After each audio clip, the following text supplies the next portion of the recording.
What's up, ladies and gentlemen? We're having some technical difficulties right now. So if you're watching on YouTube, congratulations. You're watching on the platform that's working right now.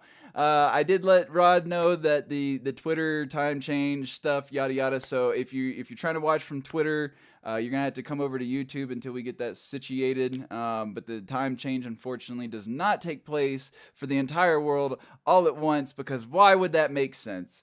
So some people are a little behind right now. That being said, we do have an excellent panel lined up for you guys. Thanks for tuning in. We're gonna go ahead and you know the spiel. Grab a controller, crack open a Mountain Dew, and prepare to get your game on. Let's go.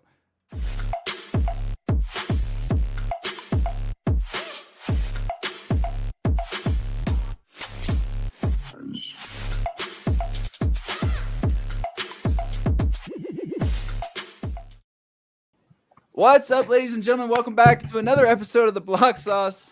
As you can see, we have a familiar face, Mikkel, and we also have Ivory with us. We do have one more person who will be tuning in here shortly. As soon as they're in, I will let you. Oh, wait, they just showed up, actually. Hang on. We can fix it. Hi. Boom. Look at this. I was prepared. I was prepared for the changeover. We went from 3 to 4 people in real time, almost. Oh my gosh, how are you guys doing today?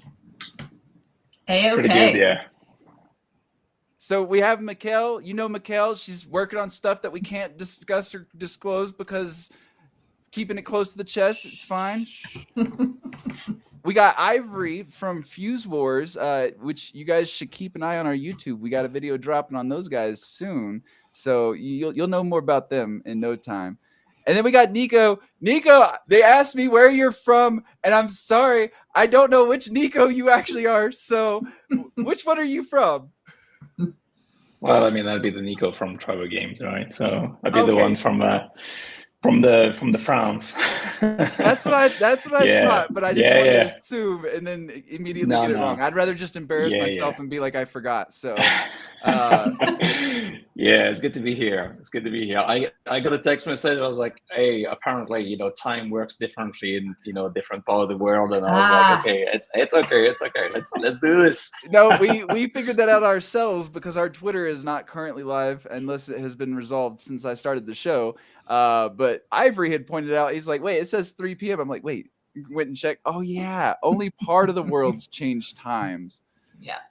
Because if we all did it at once, that makes too much sense. We can't be smart as a species. Like, come on. It's too easy, guys. It's too easy. We need to make it complicated. Okay. We have to. That's how we all have jobs. We keep things very complicated. There's always something for somebody to do. You know what? Just for the sake of conversation, speaking of time zones, what would happen? Because remember, President Biden's trying to push to remove like daylight savings or whatever. Like he's trying to get it to where we don't change times. Mm-hmm. Would the rest of the world just follow us, or are we just going to screw everything up and throw a wrench into an already gunked up process? I don't think the rest of the world's going to wake up. Yeah. Oh my gosh. We're not getting political. I'm just saying, like, what if we did eliminate daylight savings? The rest of the world wouldn't know what to do.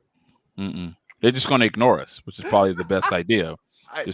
We're not going to pay attention to what Americans are doing. We'll just keep it moving. No. I agree. Well, we got some pretty crazy topics this week. Like, I've been struggling to find topics, but this week there was really no shortage. You guys know I try to avoid like the partnership and finance news. We're seeing that all over the timeline. We'd like to do something a little different here. Visit Open from Ready Player One's studio. I saw the trailer and I'm kind of interested. I'm not gonna lie. Kind of? It looks dope. Okay, so for a Web3 game, I'm super excited. Yeah. But if we're talking in the grand scheme of gaming, I'm like, well, it's another, kind of UGC create your own adventure game. And we've got plenty of those. I would like to see how they do it different before I get too excited. But in terms of quality, though, like the trailer was actually really high end. I was impressed. Especially from something we haven't seen anything from yet. Like this is essentially like a brand new account. Yeah. Well, they've been talking about it. Yeah. They've been talking about it. Like there's been a few news articles, and but they're not around. Yeah, they haven't blown up, right? So this just kind of came out of nowhere, and I think surprised everybody. Like that. I mean, I had no idea this was being worked on or was in the pipeline. So when I saw it yesterday, I was like, "Whoa, holy shit!" And real quick, I did get word X is supposedly live, so we should be live on X now. Yay. Awesome. All my homies are on X. I like how we're excited about this. You know, I know. It's finally working. It's actually working. Oh man. Well, I'm excited. Like I don't know, and it's supposedly there's some affiliation with Bored Elon Musk. Does anybody know about that? No, I didn't hear that.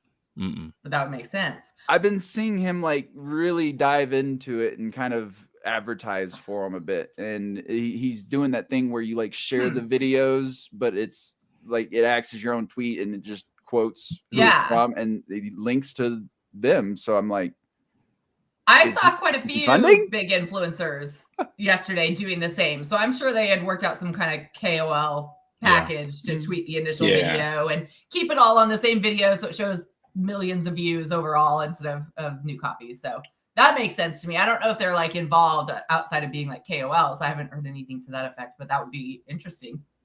Yeah, I would agree. Yeah. And let's see if people continue talking about it as well. It's like one campaign is nice, but then let's see if it sticks, you know. And we don't know anything about the tokens or NFTs either. So yeah. I mean, I'm assuming it's still quite a ways out from launch, right? So for sure. Yeah, I would think so. If it's going to be of any quality, it should be a while before it comes out. But the fact that it's in Web3, I think, is what's most interesting. That they chose Web3 to develop the game. It's a nice first impression. It's a great IP. I think they, there's going to be, I'm sure, plenty of funding behind it. You know, I doubt this is like a one-trick pony. I doubt this is all we'll see from them. Yeah. I mean, they were the first in media to kind of do like a metaverse movie, right? Like an actual metaverse, not just an alternate world or something like that. But that's what I think makes this so cool, right? Like there's a world behind it. There's already that kind of like story building. They had the image and they're like, we thought about it and now the technology exists. Let's use it. Yeah. And you can make a lot of money in the process as well, which is even better. That's always great, right? Let's bring some money in there, right? But I think that it's important to when you're backing such a big project like the film, that you need to come into the space with some form of innovation, just because you probably have at least $10 to $20 million back in this type of project. You have a lot of people, so I think it's the what's the word I'm looking for? It's like, what are they going to prioritize in the gaming development stage? Are they going to prioritize innovation, or are they just going to bring it in like it was any other game? And I think that's where the question comes in, because when you have so much backing, I think a lot more is required from you. When you don't have a lot of backing, expectations are like, exactly. Here. Exactly. And I don't know. That's like, I don't know if I'd want to be on that team right now with those kinds of expectations, because it is. I agree. Like, that movie. I love the movie, right? Like I want it to feel, especially like, like Game of Thrones and all these novels, that because there's a lot of people that won't see the film. They're like, I have my idea in my head of what this is. And so all of us have our idea of what the Ready Player One world looks like in our head. So it has to meet that quality. Like that expectation is just kind of automatically set. So we'll see. I mean, they were capable before, but I think like even like with that amount of money as well, you could have like, many examples of people who have tons of money and haven't really done anything with it. So that's also really harm. So I think they have proven that we have done stuff. So that's good. But I mean, like just thinking about like this huge metaverse with, huge IPs is like, well, it's got, a lot of fans with expectations, and, they are hardcore fans. Like you better get it right. So that's pretty tough. Like I wouldn't like to manage that actually as a community manager. I'd be like, I don't know. I think I'm gonna stay away from that one. But it's exciting though, because like I really want to see like a project like this really succeed and provide like fresh experiences, so that it's not just like lobbies and just social activities. That would be really cool to see. Yeah, it would. I think it is easier, like to manage a community and a project with like a clean slate, no expectations, no preconceived notions, and like the opportunities to delight your users and surprise. It's right. Like you get to create this world when you're trying to match up to something that somebody already has in their head. Like that's where I get a little nervous for the team. Like that's going to take some execution. Yeah. What would you like to see first? Sorry, Jinkarin, I'm asking one question. What is it that you would like to see first coming from a project like this? Like the whole universe that, you can walk around and so on, like a mini game or one aspect of it. Like me personally, like the first thing I would like to see. Mini games. Like it's a good way to introduce people to the world and test on a smaller scale before you develop like these huge, you can do a little mini game, take feedback, and then apply that in later development. So yeah, probably mini games. Yeah. Sure. Are we all answering this question? I'm sorry. Jinky wants to say something. I know he's dying to say something. Oh, come in. I'm just sipping on my water because if you guys read the comments on the videos, NFT, crypto, bullshit, scam, yada, yada. Mm-hmm. I think the expectation is they have to come out with the product first. They have to actually get users and have them involved with playing in this metaverse before they even touch the crypto and Web3 elements. And you're going to introduce them to a great product first that they're like, oh, this is really good. They've actually built something really cool, dope, and like you said, innovative. They're going to have to innovate because we've already got these other metaverse style games, Fortnite being a big one. Let's be honest. Look at the brands that they're pulling in now. They're getting involved with all kinds of big names. They're pulling in big money. And Lego, I'll tell you right now, Lego was fun. Lego Fortnite, that was actually really dope. And now they've got like the Rocket League crossovers and stuff like this.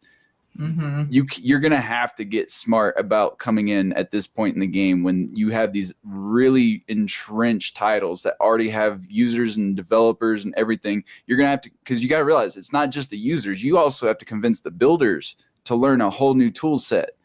So that's like asking a Unity dev who devoted the last 10 to 15 years of their time to suddenly switch to Unreal at the drop of a dime. You gotta make sure you do something so cool that it can't be done in Fortnite, for example.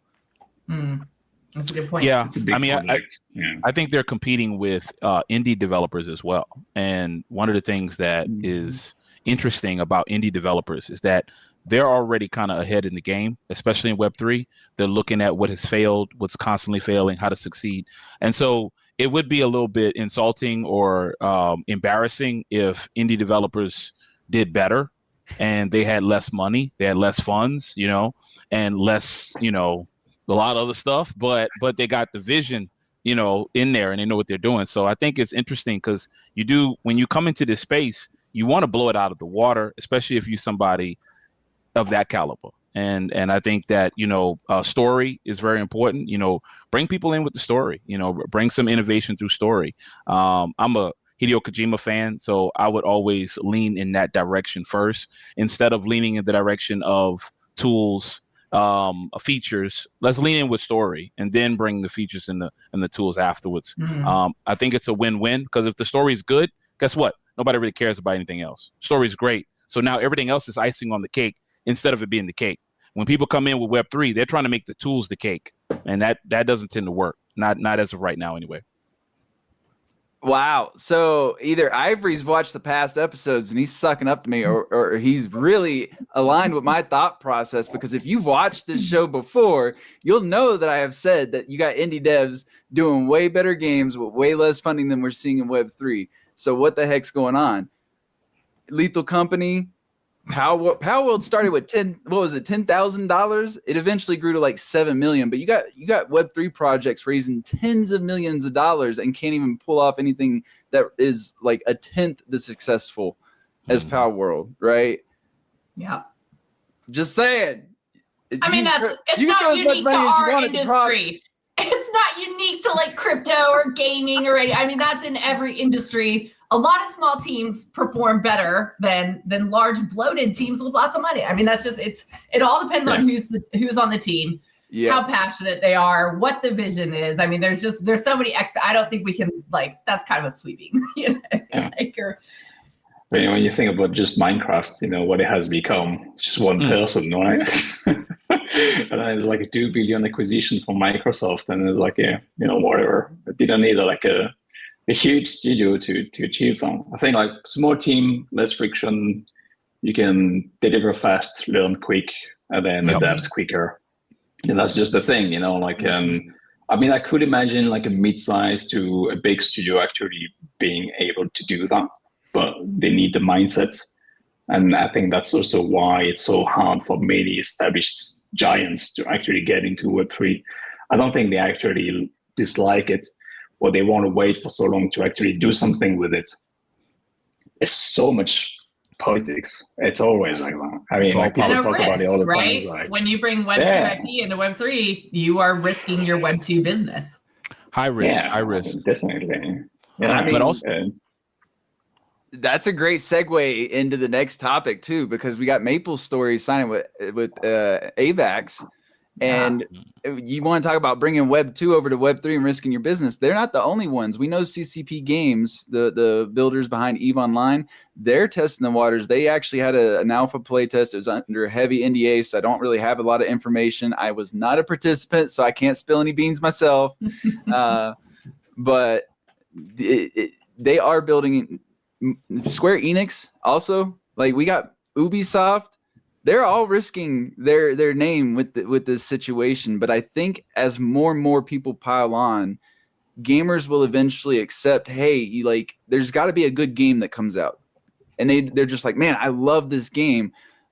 What can I do with this? Like when the Diablo 3 auction house came out, most players were like, well, whatever. But then as they started using it and people started making money, like crazy amounts of money, they were like, oh, this is actually, I understand how this works. I want to use this more. And eventually Blizzard had to shut it down because there's like legal financing stuff that they apparently have to do and be treated as a market and yada, yada.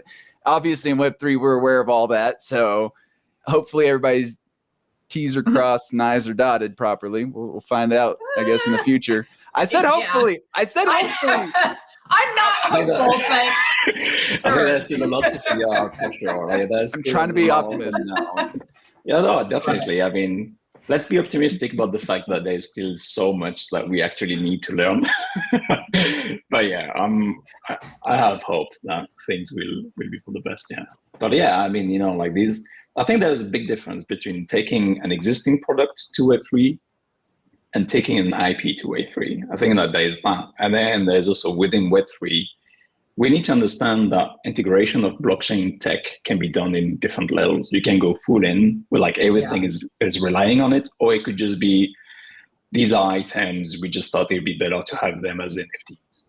Mm-hmm. And then you can have in between that. And I think right now the space is very much like it's either everything or nothing. And if it's not much, then it's nothing. We're very strict about that, and that we need to be a little bit more open. Web3 is going to be part of gaming, but there will still be games that don't rely on blockchain. I think they become rare, but we should expect that there are games, they just keep it to the bare minimum.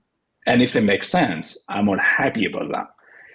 But if there is a studio that uses blockchain to be like, we are taking things to the next level and blockchain is the solution, let's go for it. Man, that's what I want to see. I want to see like innovative gameplay and social dynamics through blockchain. Let's do it.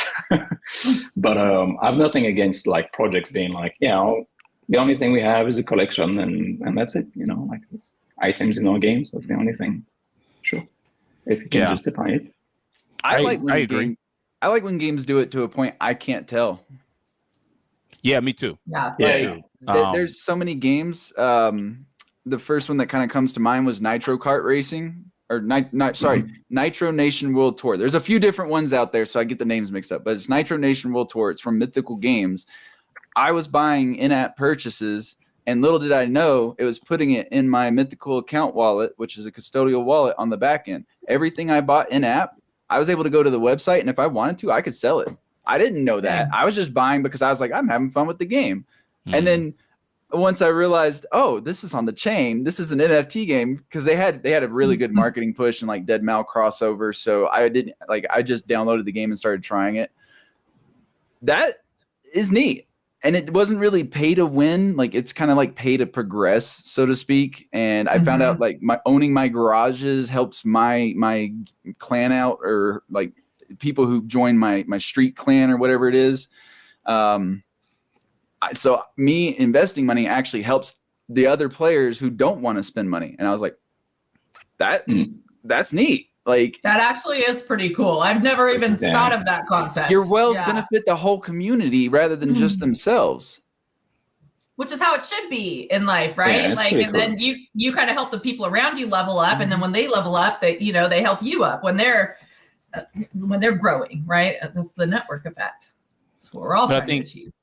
I think the presentation of that game, you said you didn't know that it was a blockchain game. I think that's really the sweet sauce right there. It's like they didn't advertise it in a way to where it's all about blockchain, because really it doesn't matter. Like, what matters is that when the game is completed and it's interfacing with the blockchain, it's giving you access to Web3, but you don't need to know all that. You don't need to have all that information. You know, when you go to a restaurant, you get a great meal. You're not asking the cook how he made the meal. You know, that gets old. You know, keep coming. Well, how did you do it? How did you do it? Was it NFTs? Was it? Sometimes that has to get out of the mind, and you just need to enjoy the process. But obviously, you know, we're in an infancy stage to a point, and we got a lot of people that still want to know, is it Web3, is it Web2? But, you know, it really doesn't matter. What matters is that the content and the product is great, and now you have ownership with that product, and that brings you to a whole new level of enjoyment and a new level of experience. So I just think, like, up until now, we've had to add the qualifier, like, this is a Web3 game. The technology hasn't been good enough, so it's not invisible. We have to let people know, hey, you're going to have to jump through 75 hoops to play this game. And then they're going to suck, probably. It's not going to be the quality that you have experienced in the past. So it's like, we don't want your expectations to be too high. But we're starting to get to that point where, you know, games are going to be good enough this year, fingers crossed, and we don't have to make that qualifier. We can let people come in, experience some stuff, and then there's the value add. And that's always kind of what this technology has been about, the value add. We're not revolutionizing like the experience of gaming. We're revolutionizing the way people play and own and interact with the worlds that they're in. So yeah, that's good. Yeah, that's really good. I think like the worst you could do as well is I'd rather see a studio actually not mention Web3 because they are not too sure how it's adding value yet, rather than the studio who is trying to hide it to trick you to get into Web3. So I'd rather be like, okay, if you still need time, that's fine. But if one day you're like, this is Web3 and we're telling you so that if you're really deep into that, you can engage with features that require you to be deep into Web3. That's cool. I think that's a new thing that we didn't have before. But if it's trying to hide it because it's like, maybe it's too negative, or maybe, you know, like we can trick you to get into it, and it's a painful process, which wasn't the case for you, Jinker. And I think then, you know, that's a problem. But I'm all for like, Web3 is not so much of a buzzword, and don't get me started on like all for the community. I agree with that, but that's also another thing in Web3 was that has been used way too much as like trying to justify bullshit gameplay and weird best practices. I'm like, whoa. It's the friends we made along the way. So fishy, But we didn't have no money left, but it was the friends. It's like, we're doing it for you, but we get the money. What? Wait, what?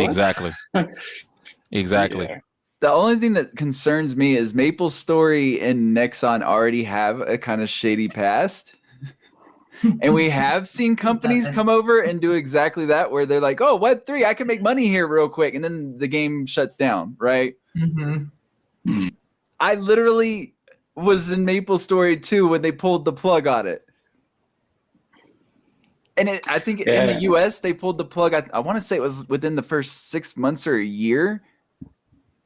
Like, the game didn't last long at all. I'm concerned that they're going to move over to Web3. They're going to get an initial pump.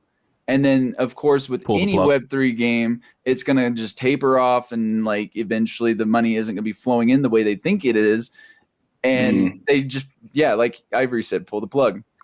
But like, why has that been? I think that's been because people will try the games. We can get people to try them, but they don't stick around because the ecosystems aren't sticky, the gameplay, all the reasons that we talk about, right? Like, I think we've been discussing for a couple years, like the solutions to these problems that were just, like we couldn't get past these points until the technology got better, and we could not get past this until the gameplay got better. Like, we're just finally there. So I think it's just time for the conversation to like change. Like, if people like get off of Twitter with your advertising, stop advertising your Web3 games only on Twitter. If you have something that's like easy for a Web2 player to like sign on, play, social login, get it going, and then introduce them to the NFT elements or blockchain elements later on, or you're planning on introducing those elements like further on down the line, go advertise them on like Facebook and Reddit and like get off of Twitter. All of us are stuck in the echo chamber of Twitter.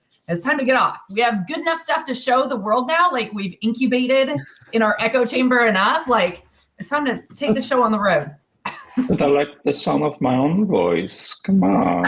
You love me, man. I say this as a Twitter maxi. I love Twitter. It is my home, but nobody but us lives here. We love it because we're all the same. For sure. For sure. Twitter's a big Web3 perspective. Yeah.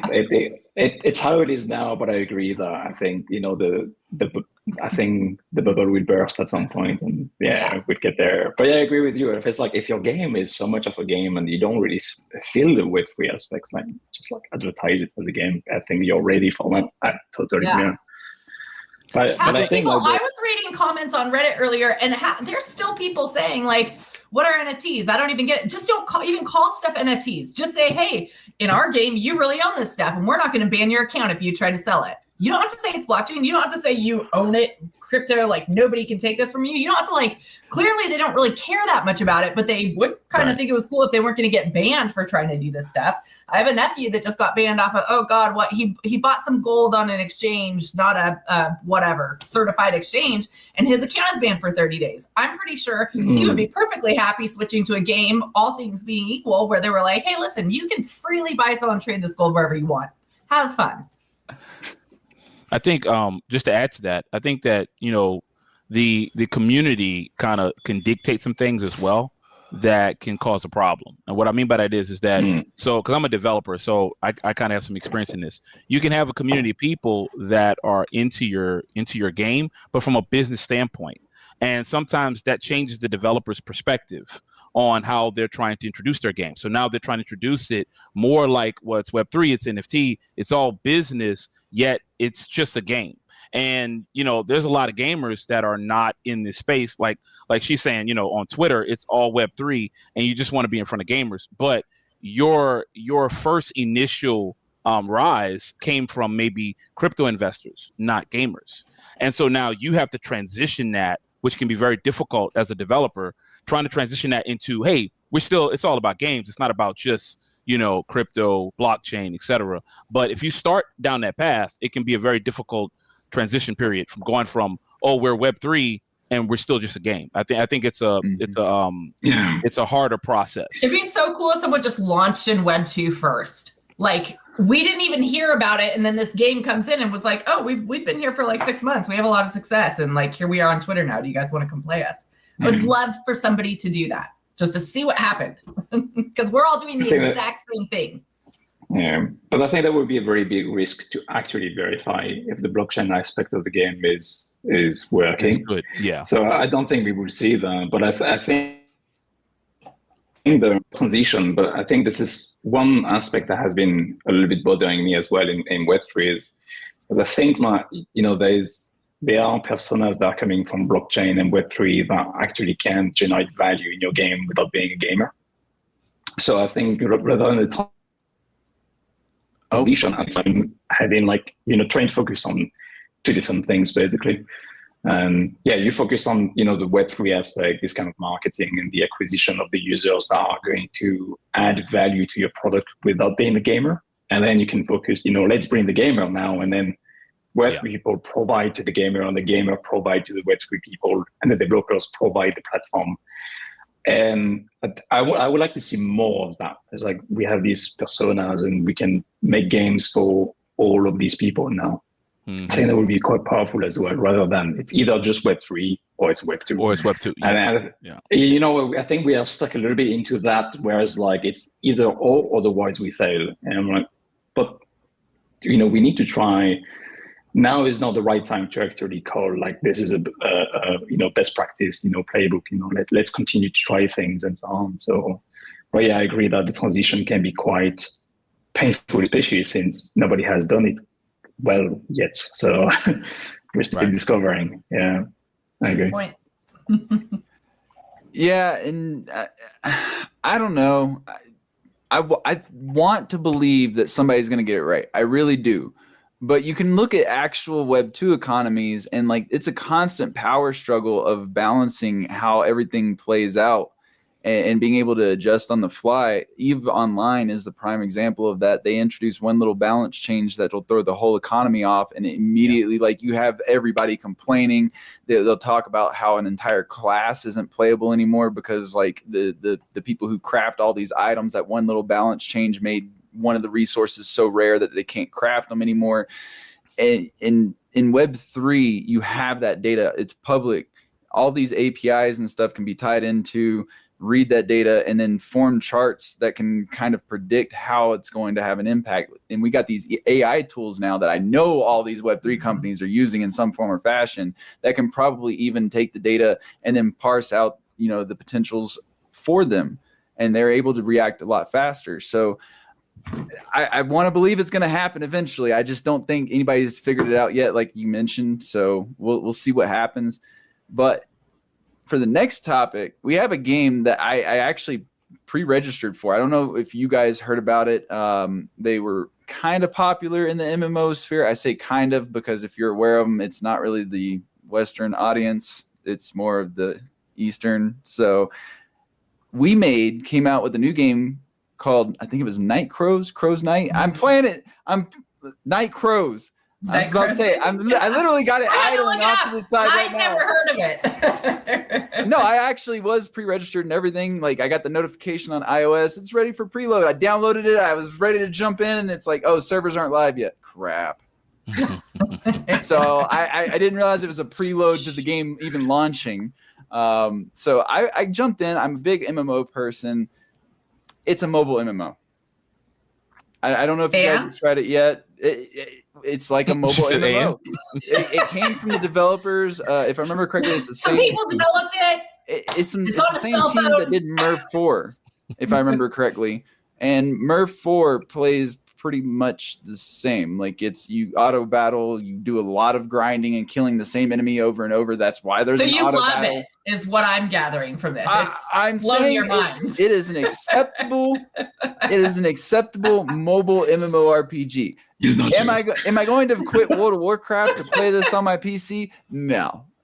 But it's not a fault of the gameplay itself. It's a fault of me being a Western MMO player who really likes more detailed content that I actually have to engage with. Being able to auto battle, like I literally have 2 screens right now auto battling for me, farming in this game because it's so hard to progress. So I had to team up with myself because I don't speak the language of everybody else playing this game. I literally don't. They're speaking in Russian, I think. I think this is Russian. I don't speak Russian.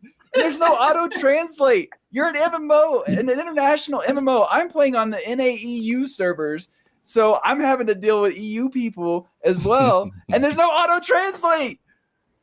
You think all Europeans speak English? You're on your own, man. I apparently am. So if anybody speaks English and wants to team up, I'm looking for players.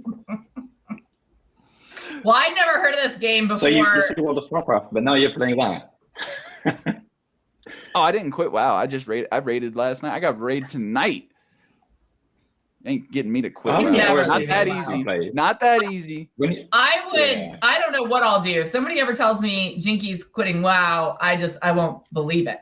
to tell you it's the the end of Web3. No. That It's happens. the end of the world. It's the end of I'm just time. saying. No more time zones. This is it. The only game that ever got me to actually quit World of Warcraft was WildStar, and it shut down. So we're in the clear for now. But if a Web3 game genuinely gets me to quit World of Warcraft, I'm just saying somebody did something right. I don't think it's gonna happen, but we'll see. We'll see. We're so early. I've been surprised before whether it's gonna happen or not. I'm just saying. All games are going to be on the blockchain. I know someone earlier said I think blockchain is going to be the infrastructure that we do everything on, and all games will exist on them in some capacity. So eventually World of Warcraft or whatever, every best game is going to have to be on the blockchain. That's just my bull talking, my bull post, my whatever. Like, I'm a maxi. We're all going to make it on the blockchain. I would agree with that, though. Even though we're laughing, I think she's right. I think that ultimately it will be, everything will be blockchain. That's pretty much just, you can see it, and just outside of gaming, you can see it, from a financial standpoint. Inside gaming, it's going to happen too. But that special game is what we're waiting for, and that's still to be determined. So yeah. But it's inevitable, right? That's true. Yeah, to quote Sam, it's inevitable. Look, we just need a Web3 game to pull off a Helldivers 2, a Lethal Company, a Power World. We need a banger game to just come out of nowhere and everybody starts talking about it. Is it inevitable or is it a maybe, though? Oh, it's inevitable. You sound like you doubt. Jinky's a doubter. No, I mean you throw enough spaghetti at the wall, eventually something is bound to stick. Right. You fail, 100 times if you're going to win one. But that doesn't mean it's going to taste good. Just saying. I'm a worse party pooper than you are. You're not wrong. You're not wrong. But I'm just saying, eventually there is going to be a game with how many people are moving into this space and how many builders we have doing their own independent studio thing. Eventually something from Web3 has to come out and actually be digestible, more so by a Western audience. I feel like the Eastern audiences have already kind of started adopting this. Yes, yeah. Let's be honest, this again, I'm playing Knight's Crow as we speak on two different screens and nobody is speaking English. So there's a regional problem. And it's mostly in the West where we live, where we can't get people to. Well, we're spoiled. So. And our government hates crypto. And are we spoiled though? Absolutely. Are we spoiled? I mean, we are more privileged than I know that we're spoiled because I'm spoiled, and American gamers are spoiled for sure. We're soft. That's true. American gamers are soft. Oh God. It's nothing wrong with being spoiled. This is very funny to listen to, by the way. That's non-American, by the way. I'm like, ourselves bashing on her. I would have not said anything about that, but now that you say it, I mean, really feel. Because I was like, yeah, I mean, if you have this amazing Web3 game, and then you show it to an American person, and you said like, yeah, you can earn like $1,000, they'd be like, whatever. And then you say you can earn like $1 million, they're like, yeah, give it to me. I'm playing it. Exactly. But I don't know. Maybe it's maybe it's just that. I don't know. But no, I believe that. I mean, I've worked. Again, I work with gamers all the time. And we get feedback all the time, and obviously I've been a gamer all my life and I'm spoiled. I know that. There's no doubt about it. There's things that I want the game to bring, and when I play a really good game that's asking me to work hard, I start to get upset. I'm like, I don't want to work this hard. I want you to give me what I want. Let's make it happen. So, it's just it's a time change. I think I think the best games, me personally, have been in the West for a long time, but I also think that we are spoiled, and there are better games being developed, but we would miss it because of our what's the word I'm looking for? Preconceived notion, like how we think. It's how we think sometimes will block us from that really good game. I think Helldivers is a good example of that, by the way. I think Helldivers is a really good game, but I think a lot of us are missing it because of how we think, and we're spoiled. I just think we're spoiled. And I think we'll get less spoiled as blockchain proliferates, though, right, it's going to kind of level the economic playing field, hopefully, between countries, and then maybe we won't be so spoiled. Hopefully, we'll see. I'm just not even gonna. No, next topic. I can like, rag. No. I can rag on America all day. I'm trying. Get it out. Get it out. We have before. We've already done that episode. You're right. This is a safe space. Get it out. There are millions of people watching you online. But I'm sure, Jinky, if we lived anywhere else, we would have our things to say too. That's the thing. It's all relative. Like, I don't know what's wrong with over there because I'm not there. You know, I'm sure I would complain about France. I would have lots of things to say about France. Like this bread they're just striking all the time. Horrible. Don't worry about them. Yeah, there's too much beauty around here. Get away from me. Too many pretty people. I would hate it there. I'm just saying. I lived in Okinawa for 2 years. And the only complaint I had was it being an island. You know what my biggest complaint is here in the U.S.? The people. I could live in Japan, and my complaints would absolutely be minor. The culture there was just so much better. Coming back to the U.S. was more of a culture shock than going to Japan, because I left the U.S. in 2010 before everything started ramping up and political division and everything started happening. So I got over there and it was like, oh yeah, we're having an election for, I think it was a minister or something like that. Prime minister, I can't remember. And I was like, oh, so you're a democratic society. Cool. Like they treated us with respect. They were really kind. Like you drop your wallet, somebody's going to hunt you down to try and bring your wallet back. Like they'll take it to the police station. They don't take your stuff and run. The culture there is so much more respectful. Yeah.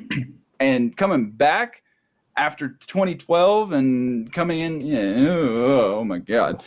The rise of social media was the fall of America. Yeah, and I know we blame games for like kids being violent, right? Like I guess. Have you seen social media? People are recording their crimes and posting them. Oh God, I saw my kids had a fight from school that was videoed, and a girl hitting a girl with another Stanley Cup. It was horrible. Like those steel things. Like kids these days. I mean, you're not wrong. Like it's pretty wild. Anyway, let's stop ragging on America. Cut all of this. We're good. We're good. We're live. We can't cut it. Keep it up. Oh my God. I'm enjoying this. This is funny. Oh my God. Okay. Final topic. Sony patents super fungible tokens. What will they think of that? What is that? I was hoping somebody would tell me what that is. You can put a bunch of stuff into one NFT, right? It's like you can load a bunch of assets like in game into one NFT.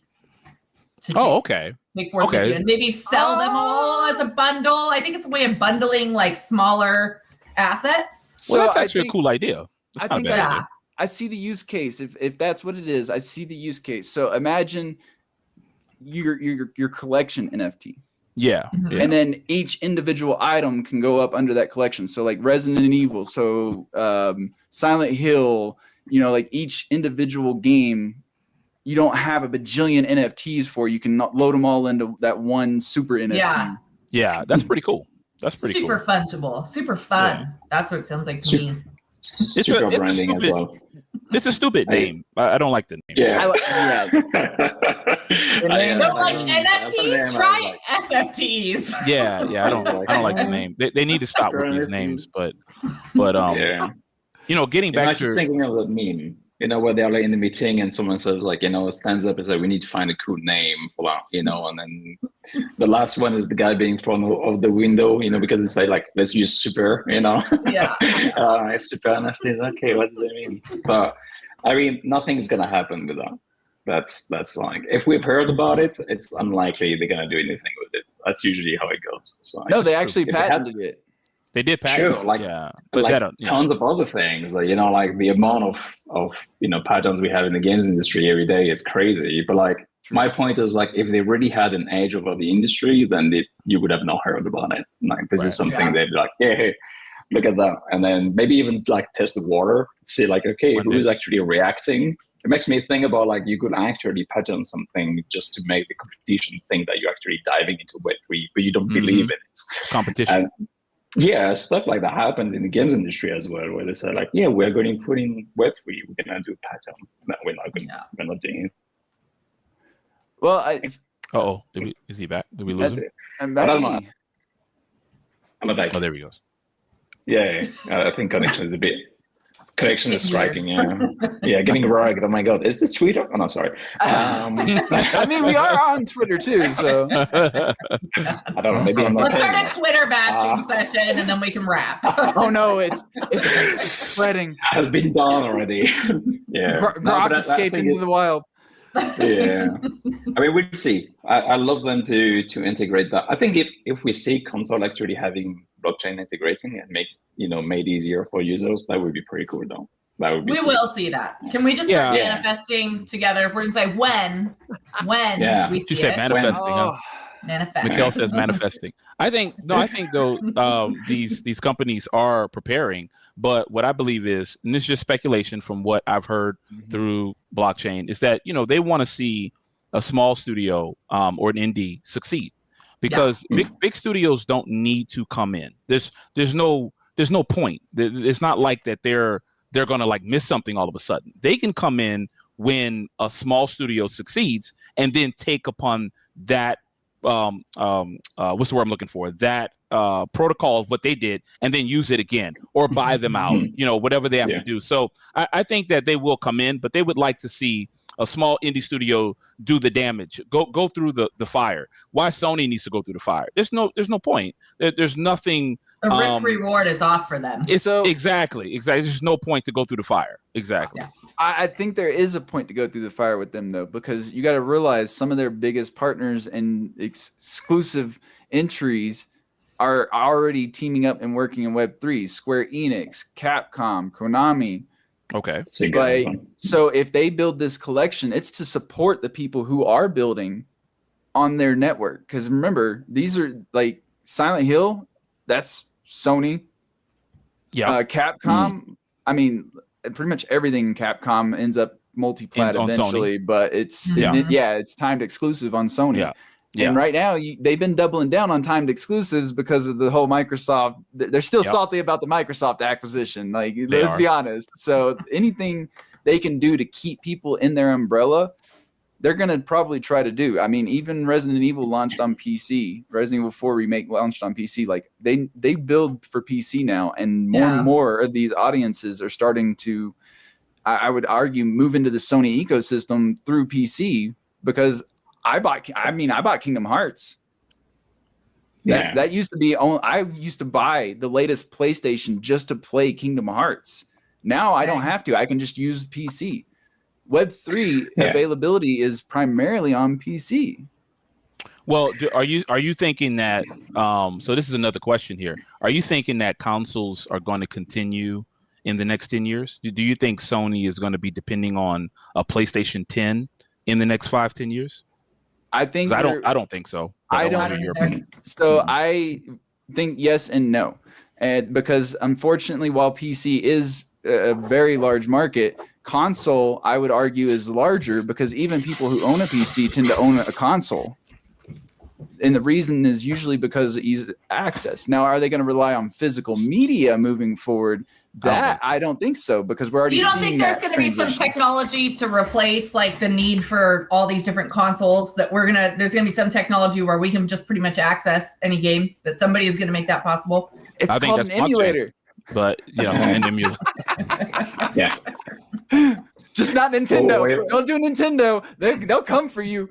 I mean, the one thing they've been, especially Japan, has been working hard on, and you talk about Sony and their partnership with Square Enix and so on, is like game streaming. They have been trying to crack game streaming for years now. A while. You don't need a PC. Yeah. You don't need a PC. You don't need a console. And retail is dying. It has dead. It's dead for games. It's going to die for console. And most console players, they play on their PC screens now. They don't play in the living room that they used to. So if this is where they're going for, I mean, like, I could totally see being like, there is all games, all infrastructure, everything is through blockchain and so on. everything is there. Completely, you can access it anywhere. That would be like, to me, that's the future rather than. And I mean, think they're planning for Steam that. tried, right? Steam consoles, you know, like those Steam boxes that they had, like completely died out because it's like, actually, we're trying to make a console that works like a PC, but people were like, why? They're on a winning streak. No blockchain, crappy console, like dinosaurs, you know? They're so I hope someone chose this as Steam. But I agree. I think Sony has a plan to obviously be in blockchain, but also I think they don't want to deal with the fire of what the verbiage of what blockchain has been. I mean, most people don't use the word blockchain. Blockchain has a good reputation, but NFTs don't, cryptocurrency don't. And I just think Sony's looking at like, we don't need to have our brand associated with that, even though we're involved. We can be involved. We can build. We know what the future is going to hold. The future is going to hold a Sony ecosystem, and I think that's what they're focusing on. And I think blockchain will be a part of that. But I don't believe there's going to be a PlayStation 8 or 9. That would shock me. I don't see it though. Cost effectiveness as well. And the reason I could see Sony getting involved more with Web3 and blockchain is because, again, we got to think outside our region. They're a Japanese company. They're already in the Eastern market. It's really starting to take off over there. So I definitely see the potential for Sony. As far as them getting rid of a physical console, and unless they can somehow the cost skyrocket above the cost of an actual gaming computer, I'm not going to see too many people. I don't know. I still think Sony's going to make consoles until they're just absolutely not profitable. Or like streaming to TV. Or I mean, there's things that we haven't thought of, right? Like, well, you can already could make it more accessible. You can already stream to their TVs. If you have a specific Sony TV models, they actually have the PS Now or whatever app installed on them, and then you just need a Bluetooth PlayStation controller. And that makes it accessible. So. Well, not everybody owns a Sony TV, though. Sounds cheaper than a console. I mean, at least you're getting a twofer. Your family can watch TV on this thing, and I can game on it. My Sony TV was $1,600 on sale. I'm just saying, Sony's a higher end brand. Okay, let me go back. It starts off very expensive, and then they'll have like the Fire Sticks and everything else. Yeah, over time. You know, there'll be some little chip you can buy that brings all the games. I think the point is like, and it's better for the environment. Like if we care about creating all this crap all the time, we are the biggest consumer society here. Back to America bashing, but like at this time in history, we consume more than we feel like bashing America again. Sorry. No, but like we don't need to physically build all of this waste and keep killing our planet. I think if we can do more online, and that is the trend, right? I even think about like my kids. I spend a couple $100s on a lot of these stupid little toys, right? That last for a couple months and then they're over them. And then I donate it to Goodwill. Maybe somebody gets it. Maybe I throw it out because it doesn't work anymore. Like, you know, if I can avoid that and give my child an immersive world to like learn and do some of these same things with, like, I'm going to do that every time. I don't care about putting my kid in front of a screen. Like all of our kids are going to be in front of a screen. Yeah, that's true. Or they're going to be wearing glasses and that's going to be a screen itself. Also keep in mind that one thing that we don't talk about with Sony, Microsoft, because of regulatory compliance, but when regulation starts to really get cemented and they know what's going on, instead of separating a game like Call of Duty, where, okay, Call of Duty is available on PC, Call of Duty is available on Sony and Microsoft, but now what's the incentive to go over to Sony versus Microsoft? What if Sony had a token instead of Microsoft? Or what if they both had a token, but Sony's token was way more successful? You know, I think these things would change the dynamic of gaming, where nobody cares where the game is at. I want that Sony token. I'm going on there. I want that Microsoft token. So, you know, these token, Sony. Yeah, exactly. Well, it's called the stock market. Yeah, exactly. Exactly. Robin Hood. They need regulation, you know, so this is going to be a while. But when regulation does come in, they might decide to tiptoe into that field. And it would be interesting if they did that. It'd be very interesting. Yeah. Are you going to say something, Nico? No, I mean, that was pretty interesting already. Like, I think that I agree with the fact that I think relying on indie studios is definitely the way to go for these. Also because I think they're already well self-aware of how political their organization is. Exactly. There is no way they'd be like, how are we going to build a blockchain department that actually works with everyone else? It's not gonna work. I mean, exactly. And I mean, yeah, it's usually how it goes. Like if you look at the last 10 years, the biggest shift in the games industry came from indie or community. PUBG was a mod. It became a new type of games. Minecraft was indie game, and then everyone started making sandbox games, and so on and so on and so on. So I think like it's at this point, Sony clearly is a publisher, and how can they make things even easier? Yeah, I think it's like build infrastructure that can be accessed very easily. And that can be very appealing as well. Back then it was, let's have an exclusive on PlayStation. But in the future, maybe like let's have an exclusive on a token that is massively trending on the market. Exactly. That is huge for a studio. And they're like, okay, that could be interesting. Yeah. Yep. We'll have to see how it plays out, because we also saw in the papers during the Microsoft court case during their whole acquisition process that they once were looking at making their own wallet. So oh really? Yeah. Oh, you didn't know that? Mm-mm. Oh, we talked about it before on the show, but yeah, when the papers came out during I think it was the acquisition of Bethesda, there was like a patent or something that they had for their own blockchain wallet. Wow. And our assumption, obviously, because it didn't come to be, because those papers were from years ago. Just to note, like, it's not something brand new. So they've been sitting on this for a while, and it never came to fruition. So either they're still trying to figure it out, or they gave up on it. We don't know. Yeah. All speculation. But I mean, imagine if they tapped into their ecosystem on Xbox with the people who are building over there. We saw Off the Grid listed on the Xbox store. That's a Web3 game. How are they going to support the Xbox players? Well, I think it's going to be Web 2 when it's on Xbox. Just like, because like a lot of developers are trying to, what's the word? Be on both sides. Like we said, we're trying to support Web 2 and support Web 3. Have some advertisement in Web 3. Have advertisement in the game that shows about Web 3. Show what could happen if you extend yourself off of Microsoft and into other elements. I think that's the key. I could be wrong. Maybe Microsoft will support them. So keep in mind, I could be wrong, but that's what we're doing. I know that's what we have to do with Epic. We can't just decide that everything's Web3. We need to be able to, support both communities. And Microsoft seemed very, very off-putting when it came to Web3. At least from what I've read, they were not interested in anything regarding that.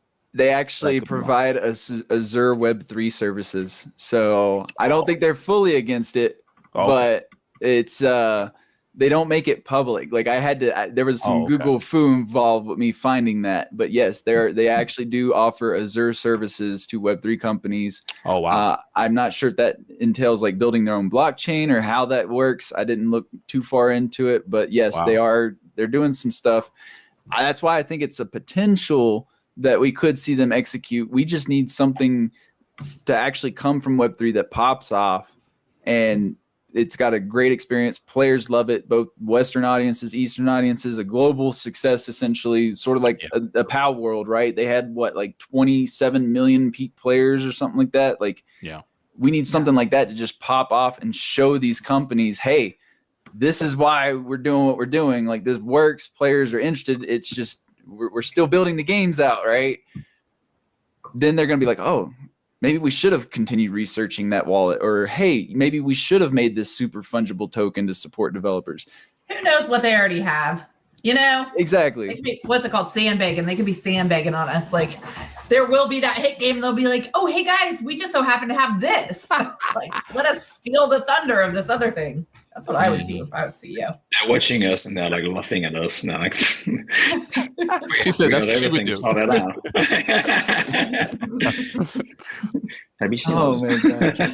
Imagine if that was the case. They're already primed and ready. They're just waiting for this to actually be an accepted situation. Yeah, they're not going to bring their marketing dollars. Yeah, right. I'm willing to bet it's also legal in regulations.